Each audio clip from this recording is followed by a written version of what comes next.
Ses vi etterpå, Eskil? Du venter? Hi, I'm Joachim Trier, and I'm the director and co-writer of a film called Nouvelle Donne, or Reprise, as we call it in Norwegian. Jeg må innrømme at jeg leste dette her, tenkte jeg.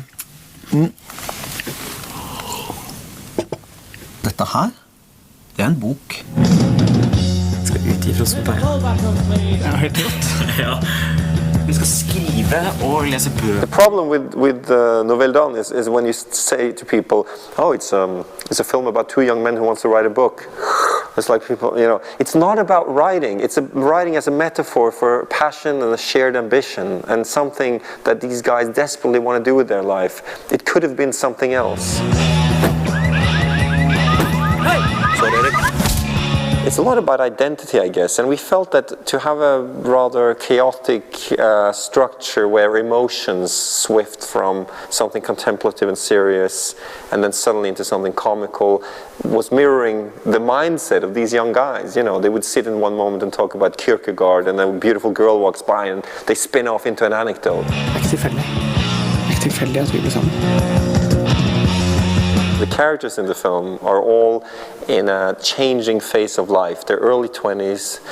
It's about friendship. It's about what glues people together and how fragile that is to suddenly let that go. When I grew up, certainly I could do anything, you know. It was my parents were very liberal and they were very 68 and they were the rebels who had punched down all the walls.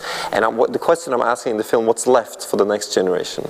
So I think a lot of the humor and provocation and irony, you know, irony of the film is about trying to distance themselves from what's serious. But actually looking at the characters, I think they're all caught in this in the way that they also want to be, they're longing for some sort of reason, they're longing for some sort of seriousness. Certainly Eric and Philip, the two main characters, are not as ironic and distant as, for example, the older brother that you might be referring to that plays in the rock group and jokes about everything and takes the piss out of people who have a political conscience. Fantastisk.